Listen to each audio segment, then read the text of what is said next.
Funding for the Hinckley Report is made possible in part by the Cleone Peterson Eccles Endowment Fund.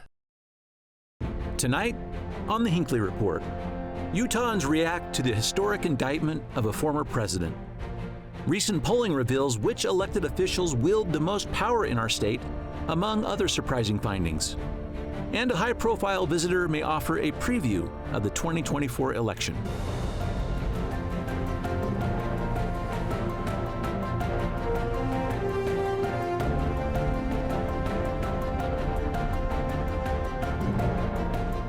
Good evening, and welcome to the Hinckley Report. I'm Jason Perry, director of the Hinckley Institute of Politics. Covering the week, we have Sean Higgins, political reporter with KUER, Holly Richardson, editor of UtahPolicy.com, and Chris Bleak, partner with RRJ Consulting. Thank you for being with us tonight. This is a lot happening here in the political world on the national stage, and what happens nationally because of it, and a lot of polling that we've been doing recently. The Hinckley Institute of Politics with the Deseret News going to shed some light on where Utahns are on some of these key issues. And we're going to start with this big one. Chris, we'll start with you. The arraignment of former President Donald Trump. We're not really getting into the legal part of this. Talk about the political aspects of this really historic action. I think you have two things from my perspective. The first is there does seem to be a sense among many that the indictment was underwhelming or a stretch that some have suggested. And so I think that's significant. But I still think from a political perspective, at the end of the day, this and potentially other legal problems are a problem for former President Trump, if not for the nomination, certainly from the general election standpoint. And so the more these things accumulate, the more those sort of feelings that people have about there's just too much baggage, whatever it is, those concerns are going to continue to rise. Holly, so many things get put through this political lens. This is one of them without question. I want to talk about how some of our elected officials are approaching this, including Senator Lee and Senator Romney, because they occupy some different parts of the Republican political spectrum, but they both had some comments. I want to read both of those to you and get you a comment from you about their positioning and how it's resonating with Utah voters. Let's start with Senator Mike Lee about the arraignment and the indictment. He said, "This isn't justice solemnly and blindly carried out. This is using the law to selectively punish for political gain. It is a disgrace and will profoundly change our country for the worse." That's from Senator Mike Lee. Now, I just want to show the one from Senator Mitt Romney along with this. He said, "I believe President Trump's character and conduct make him unfit for office.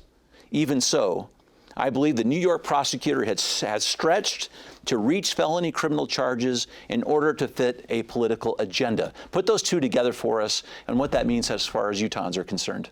Yeah, I mean, I think one of the things that they're both saying, right, is this is a stretch. I think Romney is coming from a standpoint of saying, look, this is not because I, don't want a Democrat to get a win or anything like that. But I think Senator Mike Lee maybe politicizes it a little bit more. And I think the question really comes down to, is this something where we're holding people, no matter who they are, accountable to the rule of law? Or is this, as they're saying, politically motivated? Is this only because he's a high-profile former president who has been abrasive? Is this why that New York prosecutor decided to go with these charges? And, 34 felony charges, that's a lot. But it also, I'm not an attorney, but I understand that this is quite a stretch from a legal perspective to say these charges, which are the payments in question, that elevating them to 34 felonies is going to be really, really difficult to make stick. And then what happens, right? If you can't make these charges stick, then what happens, right? So I think it will be interesting to see that play out. He's also got other charges pending in other states for different things. Sean, you've done some great interviews. You've been doing some work on this story. From the people you're talking to, the people you're hearing from, what are they thinking about this? Is it through a political lens? Is it through a legal lens? Where do they see this going? I think think it's definitely through a political lens, as we were just talking about. Like, if this person wasn't named Donald J. Trump, would we be in this position? Would this raise to that level of this public indictment and everything like that? And I think people are worried about what precedent this sets going forward. I think not just in Utah, but across the country, will we see more Republican-controlled legal systems go after Democrats who've gotten themselves in hot water just because of the precedent that is now set of indicting a former president? I want to get a little historical perspective here, Chris, if you don't mind, because even though the legal battle will take quite a while, there are some in the community and the political world, they're already talking about whether or not it would be wise politically for President Biden just to do a pardon. Just pardon the former president. We have some historical perspective on this with President Ford pardoning President Nixon. Maybe put that lens together on the political side. What does it mean on a strategy for even considering such a thing? Well, I'll admit, although I watched Michael J. Fox's Alex P. Keaton, back in the day, that predates even me a little bit. I don't remember reading that in the newspaper back in the late 70s. But I think there's a huge difference here for two things. First is Gerald Ford was the vice president for Richard Nixon and of the same party. And so just a different way that he's viewing the former president and how he's going to approach that. Number two is the way the parties have sort of polarized. I think the progressive base would just destroy Joe Biden if he were even to contemplate such a thing. So I think that it's unfathomable. But it's not, it wasn't a crime. So far, we've not seen crimes committed, so to speak, during the presidency or in his presidency. They predate that. Probably a stretch, potentially a stretch, but still not crimes of, in the presidency. I think that's just a significant difference between what we looked at then and what we're looking at now. Holly, some of this goes to who is mobilized by what happens. Yep. Talk about that for a moment. Well, I think that Donald Trump knows how to mobilize his base, right? So he has been able to raise millions of dollars off of these indictments. And I think some of the polling that I've seen, and maybe not in Utah, and we'll get to that, but that people who were maybe on the fence between Trump and DeSantis take this indictment process as a reason to support Trump rather than move away from him because they feel like he is a victim of a political witch hunt. So I think that's one of the things that's super interesting, right, is it will totally mobilize his base. If we got to I think that Chris is right. If we got to the point where we were looking at a pardon from Joe Biden, he would absolutely be destroyed by his base, right? And I think, who knows, maybe they would call for impeachment of President Biden over a pardon of Donald Trump. I think the question gets a lot more complicated depending on how the Republican primary for president shakes out. If Trump is able to mobilize that base and really get that support to overtake DeSantis in a lot of these polls, that question of a pardon is going to be a lot more complicated. But I think that, and sorry to jump in there, I think there are Democrats that want Donald Trump to win the nomination. Oh, yeah. I mean, they see Donald Trump as the nominee as assuring, whether it's Biden or anyone else, a victory by the Democrats. So I think they want to see him as the nominee, flawed and indicted and everything else. They're all for that. Oh, I totally agree with that, actually. And I think you've seen that playbook be used already, right, with Democrats supporting the furthest right candidates in some places, right? Absolutely. So that they can win in the general, which then they typically go on to do. I have seen conservatives make the inverse argument, though, too, that Trump is so mobilizing. He's not like some Senate or House candidates that don't have the name recognition, don't have the clout that Donald Trump has, that Trump would be able to overcome that and actually be more likely to be in the White House if he is. I just think one of the lessons from 2016 is never underestimate Donald Trump and his base at this point. So. Let's talk about these polling numbers for a moment. And Chris, I'll have you give the first crack at this because we've just finished this polling, the Hinckley Institute and the Deseret News, and it was in March, and the question was, if the Republican presidential primary were held today, who would you vote for? I'm going to give you the overall numbers so our viewers have those, and I want to break it down by Republicans in particular in the state because that's really one of the more interesting questions right here. The number one was Ron DeSantis, 21% overall in the state. 21% of Utahns said they'd vote for another candidate, one that maybe it wasn't named or will be named soon. 16% Donald Trump, 12% Liz Cheney, 5% Nikki Haley, 4% Mike Pence, 2% Ted Cruz, 20% don't know. But here's what's interesting. On the DeSantis, the number, Chris, from Republicans was 31% of Utah Republicans said they were with DeSantis. Yeah, I think what's instrumental here, and it clearly Utah's is a bubble within red states as it relates to Donald Trump. He has not ever done particularly well here. He did win in 2020, of course, but 2016 was a little bit of an interesting dynamic with Evan McMullen on the ballot. But what that says to me, especially how well Liz Cheney is doing here, is there is a never Trump contingent that are saying we're not voting for Donald Trump. They are looking for anything. DeSantis might be Trump without the Trump name. They're okay with that, or Liz Cheney because it's not Donald Trump. So those numbers really stand out to me. We are in a bubble here compared to other places. So I want to follow that thread too, but also give you Cheney's numbers among Republicans was at 9%. Donald Trump was at 23%. Put those into context, Holly, with what Chris just said. Well, look, I think one of the things that's interesting is back in 2016, Utah went all in for Ted Cruz, right, in the presidential primary that we held, and there was this, big rah-rah. It was in conjunction with the caucuses and, huge turnouts, and Utah as a state supported Ted Cruz. We were not big fans of DJT, and I think that there still is this contingency of we're going to vote for somebody else. I think one of the things that's also interesting that has come out recently is that Trump's state director for his campaigns has said he's not going to support him the next go round, right? That it's not going to be Trump for him, and that's Don Pay. And I think that's super interesting, and I think very telling, right? That there becomes a point where you just say, look, we've backed you for a while, we're just not going to back you again. And I think Utah, at least for primaries, is going to pick somebody else. Mm-hmm. Sean, a lot of what happens here with the Republican Party is going to happen at their convention in April, which is interesting because Ron DeSantis is the headliner. Talk about that. Yeah, I think it's an interesting choice. I think it kind of speaks to that shift that we've seen. I think we got a glimpse of the attitudes of Utah voters a little bit last fall when we had Evan McMullen coming 10 points to defeating an incumbent Republican on the ballot, that there is a little less of an appetite for that scorched earth, take no prisoners, essentially grievance politics of Donald Trump, and to see that them kind of go and take a guy from out of state, Florida, to come and speak at the convention, I think is a big move and signaling where a lot of those delegates stand right now. It's going to be so interesting to see what happens in the dialogue there, particularly since, Holly, we're going to have a new chair of the Utah Republican Party. Carson Jorgensen has stepped down. We have Rob Axson, who has stepped in. And we actually have a student question that was submitted about that change of leadership and what it might mean through not just the convention, but going forward for the Republicans. Let's show you that question. Hi, my name is David Witt. I'm a Master of Public Administration student at the U. My question is in regard to Rob Axson becoming the new Utah GOP State Party chair. With his experience of working in Utah politics for over 20 years, what can we expect to see as he steps into this new role? Additionally, how do you think he will unite the Republican Party and promote dignity and partisanship as a whole in Utah's legislation? Thank you. Well, Holly.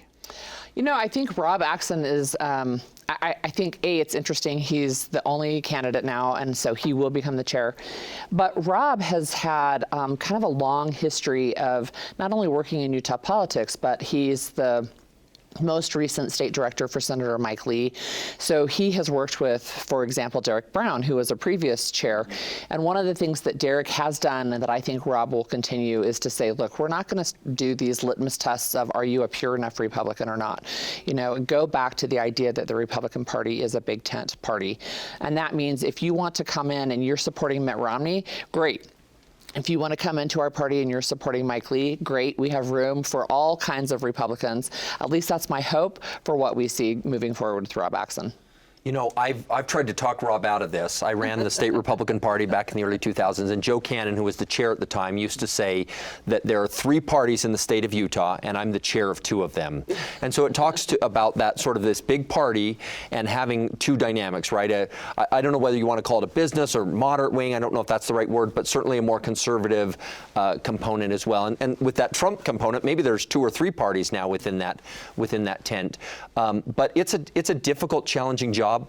Rob is doing one thing really well. He reaches all of those different bases. He has people know him in those different parties, whether it's the donor class, whether it's the elected official class, or whether it's the activist grassroots side of it. And so I think that he has the opportunity to be really successful, recognizing that those three elements are always sort of at odds with one another, and it's a challenge for the state party chair and the staff to really manage and run that.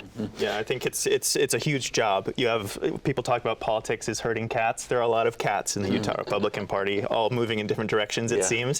And I think it'll be interesting, given that, at least in the state legislature, especially in the House, the makeup shifted towards the right. And will that faction of the party have more influence over the center and the more moderate wing going forward, I think is something we'll be looking for. Sean, let's keep with that, because the influence question is something interesting. We've been trying to do some polling to understand who has the influence in the state of Utah. And I want to start with this one big question about who has the most power, at least in the minds of the voters in Utah. And I think this one was very interesting, as we asked, and this is the poll, thinking about our state, what elected leader or group of leaders have the most influence in the state of Utah? And it's just so interesting because the governor, 34%. People said the governor has the most influence.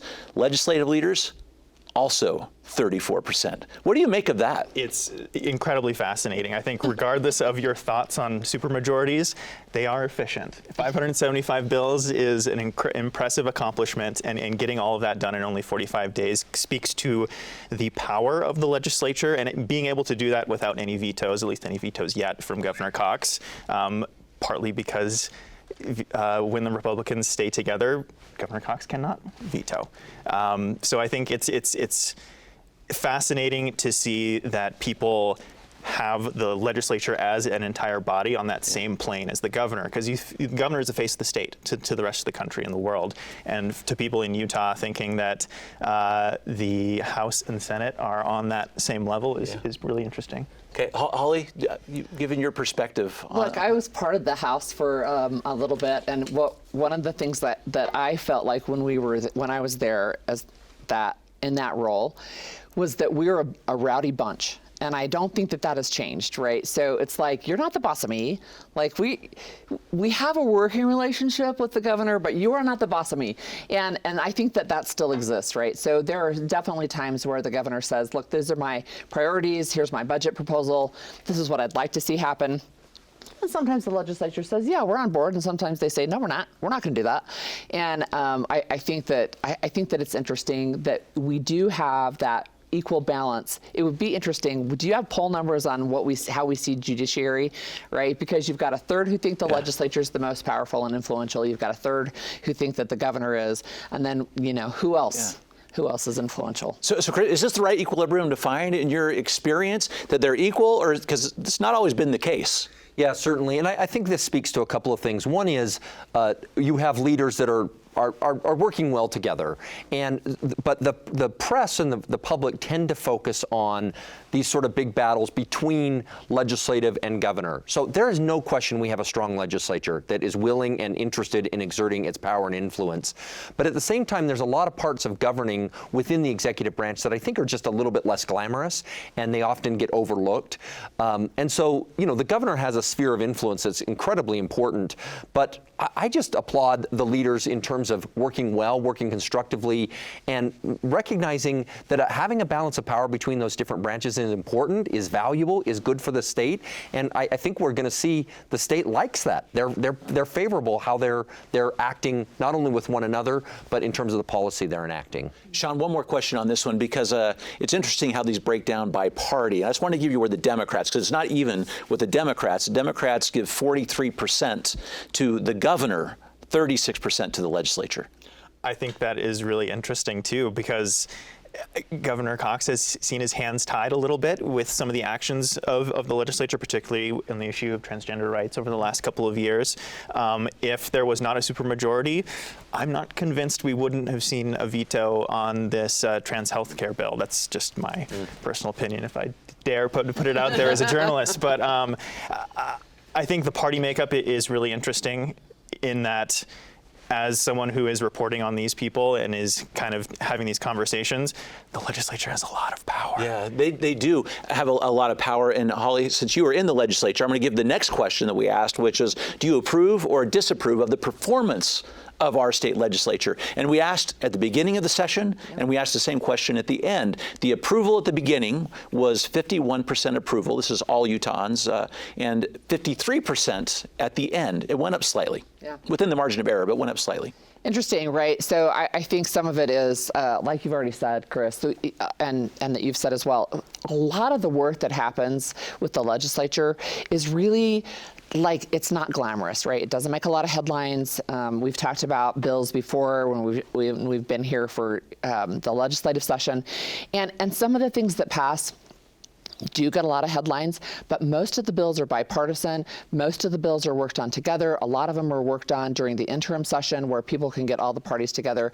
So I am not surprised that Utah as a whole thinks that the legislature is doing a pretty good job of balancing the budget, trying to give money back to taxpayers where they can, trying to increase services where they can, and overall, I mean, it's a little bit of a mixed bag, but overall approval.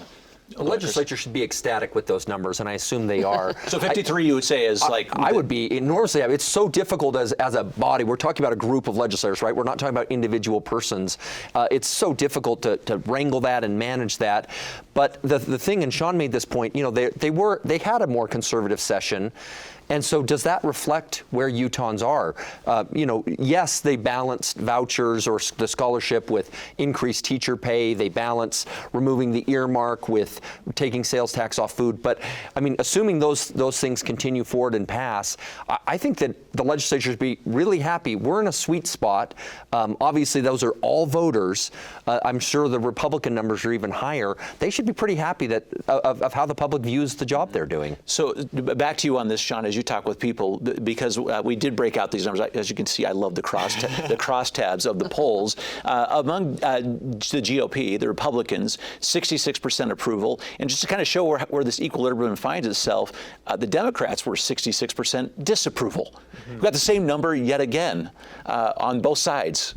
I think it kind of speaks to I think like we were just talking about, the majority of what the legislature does is actually incredibly boring and incredibly dull. But you have a handful of really attention-grabbing things that happen, whether it's school vouchers, trans health care. Or the state flag. State flag. We better oh my talk about gosh, that. Yeah, go ahead. But the majority of it is just how the state is actually run on a day-to-day level. And that is, I think Utah has a reputation of being an incredibly well-managed state, and I think some of that is to the efficiency of a supermajority in getting things done.